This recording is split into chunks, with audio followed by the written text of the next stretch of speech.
Yeah. Sometimes for a lot of people, time is not the answer. There needs to be some type of medical intervention at some point. We just don't know what that medical intervention is going to be, right? I Yeah. mean, we need research into this so we can figure out what the root cause is and we can develop targeted therapeutics.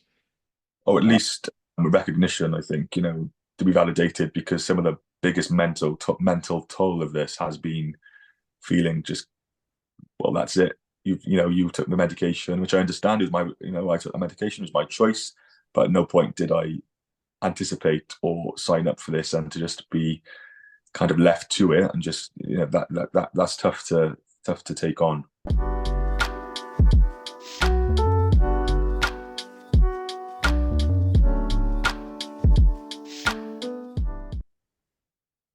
Hey, what is going on, guys? This is Mark Millick here with the Moral Medicine YouTube channel. So today we are going to be speaking to Dan. Dan is a PFS patient that's had PFS for about 9 to 10 months now. So Dan, thank you so much for joining us. No problem. Hi, Mark. Nice to meet with you.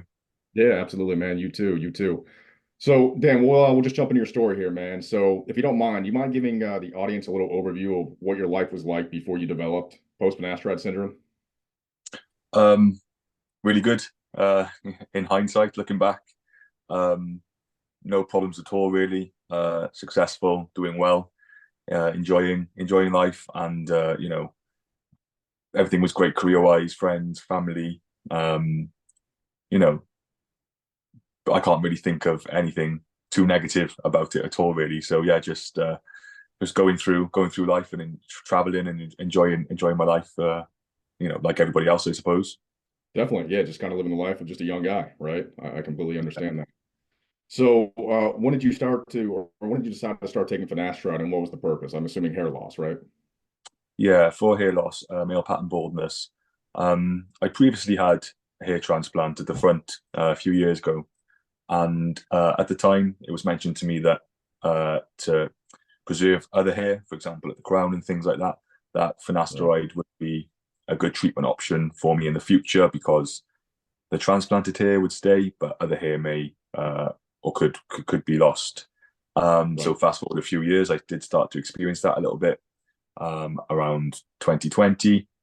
Had a little look into finasteride, the medication that was mentioned to me by the hair transplant doctor.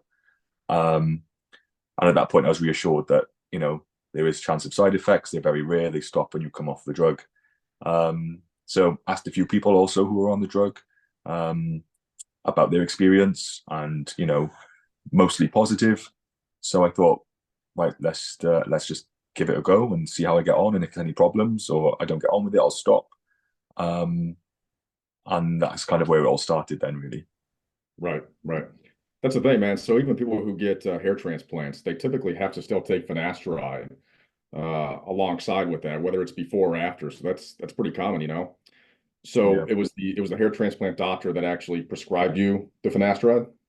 No, so that's where it was kind of introduced to me about finasteride. That's kind of the first I heard of it. And Okay. then so then on that, then I just kind of had a little look myself and took one Google search to see that there are so many in the UK. I'm sure there are elsewhere as well, but men's wellness online pharmacies that Yeah. have so many different medications that they prescribe independently of the NHS here, the healthcare system in the UK, because you can't get finasteride in the UK on the NHS because it's seen as cosmetic. Right. Um, so I went down that avenue with a company. Um, they were great. The medical director, who I think might have been a doctor, rang me, talked me through it. I've still got the notes from the conversation we had, um, saying, yeah, it's fine. The side effects are really rare. It does this, it does this, kind of explained it to me. He said, I was on it myself, and I came off it just because of, I can't remember the exact reason he said, but nothing which was an alarm bell. So I felt really kind of reassured. Um, and then I went to a slightly different, on exactly the same really, but a different online pharmacy.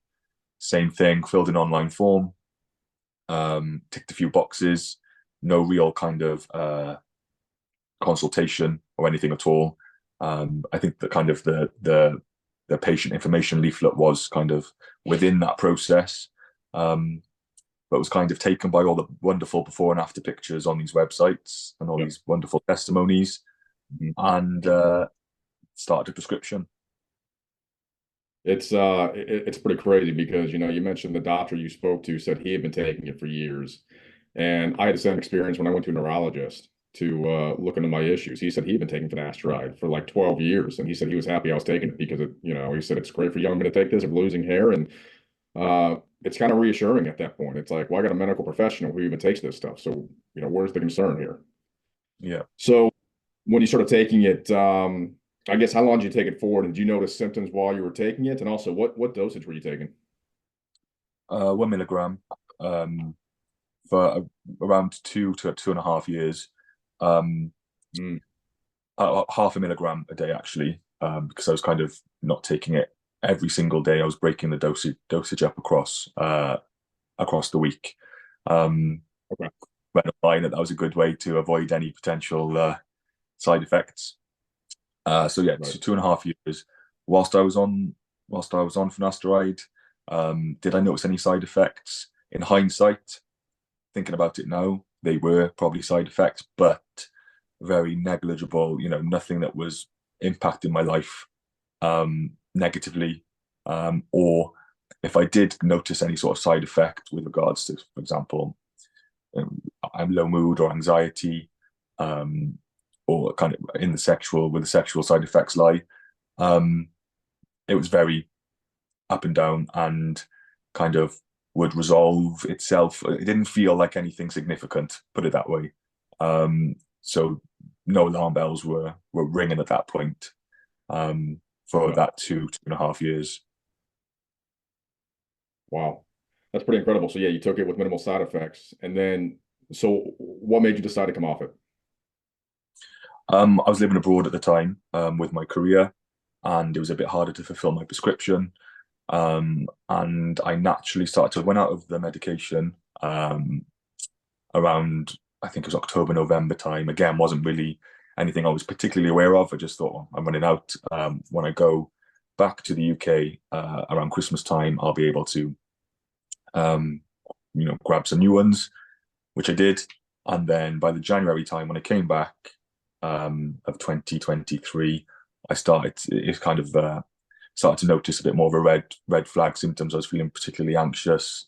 Um, the traditional symptoms that are listed on the patient information leaflet, regarding kind of sexual side effects, were definitely more apparent, and it was a real kind of wake up moment, like, something. Sorry about that. Something is felt really distinctly wrong in comparison to the 2.5 years. So I decided um, to stop the medication. I thought, right, I'll just stop it, and I'm sure I'll be fine. As I've been told, any side effects stop when you stop the medication. Right. You may have said this. So how long was the gap between you not using it and then restarting it? Just a few months or a few weeks? No, no, a few weeks, matter of weeks, maybe across anywhere between 3 to 5 weeks, maybe. I wouldn't know exactly. Sure. A pretty short period of time though. So when you came off initially, did you notice any type of side effects or did you notice any withdrawals or you were fine during that time?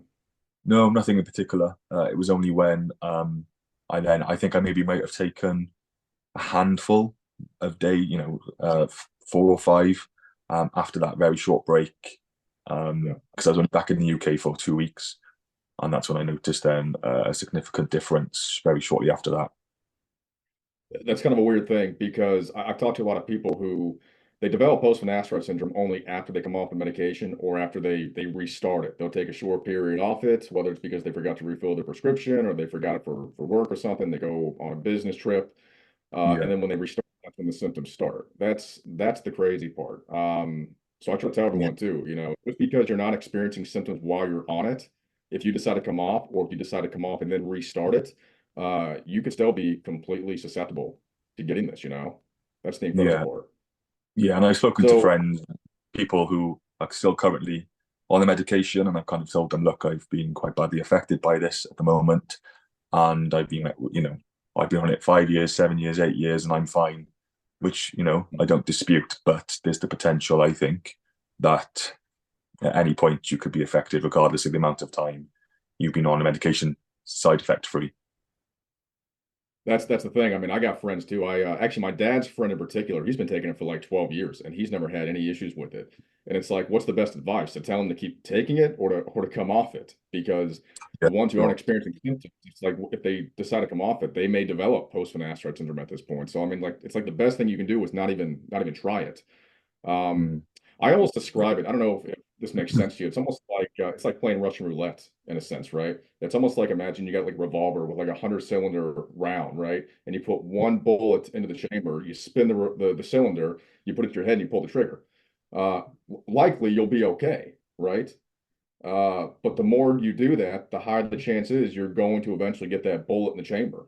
So Yeah, yeah, that makes sense to you, but that's kind of how I've kind of described it to people. So you never know, obviously. And I tell people too, I wouldn't say this is I wouldn't say it's super rare because it does happen to people, obviously, but just because you take finasteride doesn't mean you're not going to necessarily develop post-finasteride syndrome. I try to be objective about it, right?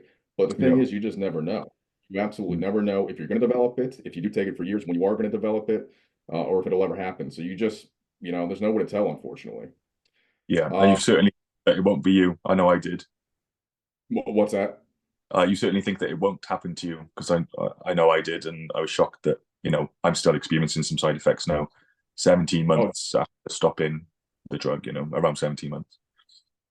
that's incredible. Yeah, no, you don't think it's going to happen to you. You think you'll be the one guy who's safe, obviously, and that's not Yeah, always the case. I mean, if you knew that there was any chance of this to you, you probably wouldn't have taken the medication in the first place. So, um, anyways, I guess just to give like a recap, so you came off it like December, January timeframe, 2023, I think you said, yeah, and then you started it, and then ever since then, you've been dealing with these persistent symptoms, huh?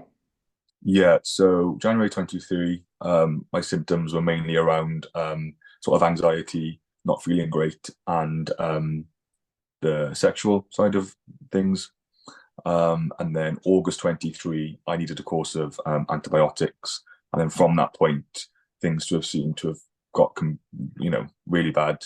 Well, that's got much worse with um, heightened anxiety, insomnia, incredibly poor sleep. Um, Hard to explain, but just generally feeling just not myself at all. In a way that's very different to kind of when I would say in the past, oh, I don't feel like myself, I'm going through a bit of a rough time, I'm not feeling great. That's kind of stuff you can work through and passes. This is very distinctly different to kind of the feeling. Um, Very small reaction to like stimulants and things like that. So alcohol at the moment just seems to have very little effect on me at all. Um, I say lost a lot of muscle, but certainly I was working hard in the gym prior to all this and was developing some good shape. And it's taken me a long time to kind of build that back up. For a time, I kind of did lose my appetite, lose weight, and lost muscle tone there. Um, and then, of course, like the common symptoms that you associate with finasteride side effects with regard to libido and things like that have also um, persisted, fluctuated, but definitely persisted, notably different to how I was before. And interestingly, there's a lot of, I've had some comments from medical professionals about this being sort of psychosomatic and just linked to anxiety and low mood. You Yeah. know, I'm very on top of, I've always been on top of my mental health in terms of self-development and therapy and things like that. And my therapist, interestingly, said, the way I was presenting and talking and the conversations I was having with her and the explanations I was giving for how I was feeling was distinctly different to how I was before when I've gone to her with, work stress or life stress, things like that. The things that we all kind of need a bit of help support with from time to time. She said Yeah. this feels and presents considerably different to those past scenarios, if that makes sense, which kind of Sure. confirms that I know the way I'm feeling at the moment is I'm like 100% sure as a result of coming off finasteride and my body just not responding to that process of coming off and whatever that's done hormonally or Yeah. deeper one, I'm not sure. But um, So yeah, that's it's been a really a wake up call these last sort of 10 months to a year. That's interesting. So it sounds like your therapist was actually validating your experience because she hadn't seen you behave in this way before. Is that did I get that right? Like it wasn't just Yes, like yeah, depression. yeah, yeah. In fact, she said to me, I, I've been with her for a number of years, like I said, for various things, and she said, "You've never come to me sort of depressed and unable to explain, what's going on." And the same with the very, very poor sleep. I've been, sleep hygiene and things like that, explored everything. And it's very, very, it's a physical thing. I go to Right. sleep, I really like sleep, I wake up and I've got no control over it at all. Right. Um, so that's how I know that something fundamentally on a biological, physical level is feeling very different compared to it just being circumstantial, because I've not had anything like this before. Right. And I think that's been some of the battle really is to make medical professionals and people try to understand that. Yeah, I mean, that's why we do these videos, obviously, right? We're trying to capture the entire clinical picture here of what's happening to people. I think that's really interesting. It's great that your therapist notated that there is a difference with you, and it's not just something psychological. I mean, there's something physiological happening to you, obviously. Yeah. So, have you gone to any other doctors to try to address this? Yeah. So initially I just went to my GP, um, where I was met with understanding that they were aware because the NHS don't prescribe it. So here in the UK, so I think they're potentially aware that there are these problems associated to medication and, said, give it time, see how you go, try to just live well, eat well, all these sorts of things, which, I understand that's the help that they're able to offer, but didn't address the issues I was facing. I went to a urologist who acknowledged persistent symptoms after coming off finasteride, but again, just said to me, give it time. And I've had some experience with an endocrinologist as well, and I have a follow-up appointment in a few weeks. Right. Because my testosterone levels and things like that, when I was just keeping a check on them myself privately, were just fluctuating up and down to Right. barely within range at one point. Mm. And has said the same thing. He recognizes that finasteride does cause a lot of problems, but give it time, and we're sure you'll be fine, which is great to hear. But the reality at the moment is very different, and I think a lot of people experience that. They do. I mean, when I went to doctors, I mean, they kind of told me the same thing, like give it time, your body will eventually rebalance. Well, I gave it, it's been 2 years now for me since I've been off it, 3 years since I went to my first doctor's appointment because I was having these effects. And unfortunately for me, I haven't seen any progress whatsoever. And I've done everything. I've tried practicing good sleep hygiene. I've had very strict diets. I've done gluten-free.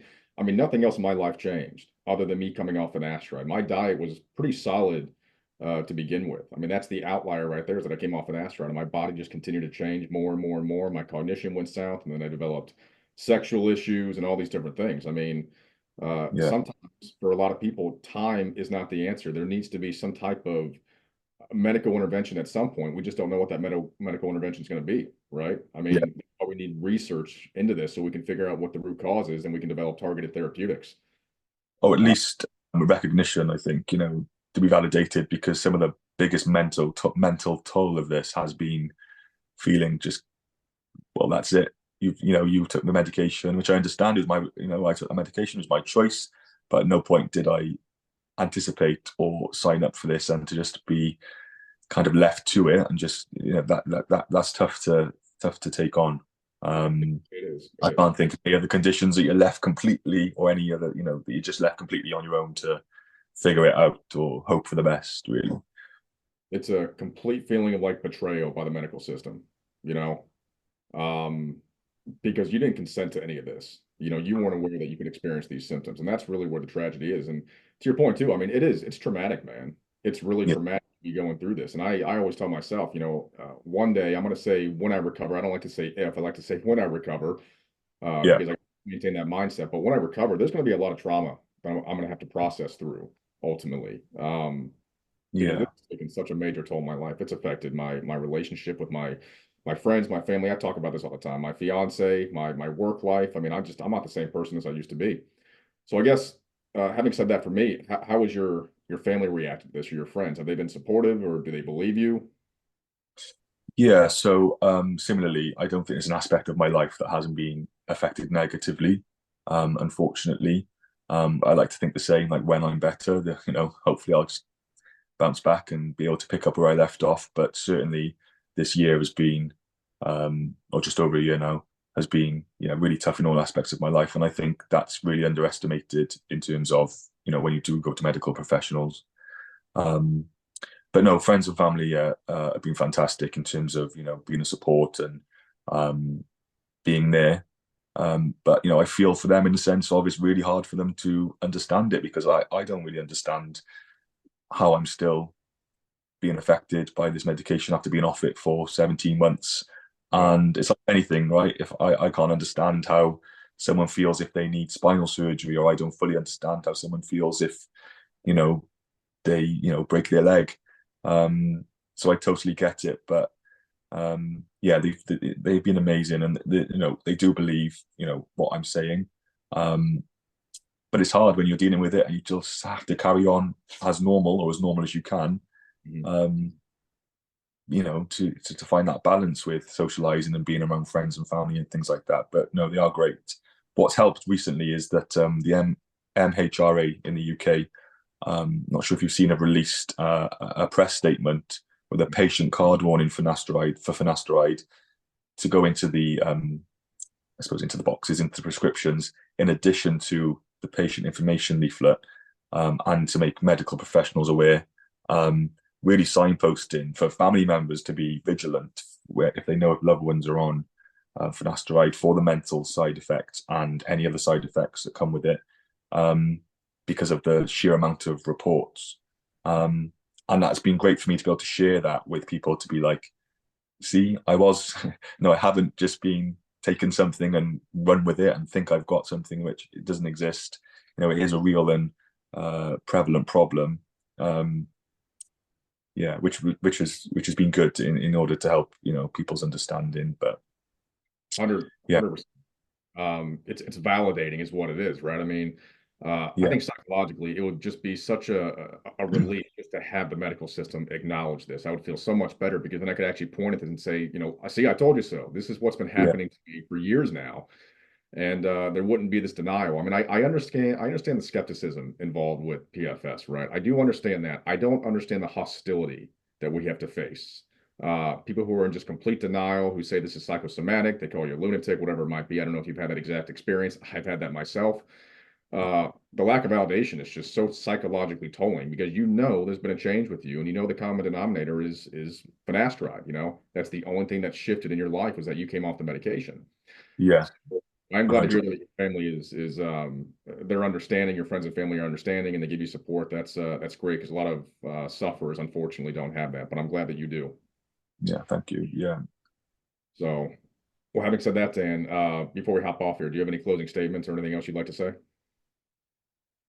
Really just, I just wanted to reiterate the fact that, this medication is deemed as safe. And in my opinion, if it's not safe for all, then it's not safe at all. Um, and also, if anybody does come across these videos who is considering taking finasteride, is that don't is my advice. Don't run the risk. I'd be so much happier without a single hair on my head right now. I honestly Mhm. would, than to be kind of dealing with these persistent side effects that have troubled my life for the last 15 months. Finasteride can give you one thing, and that's hair, but it can take away so much, and you might not even realize that could happen. So.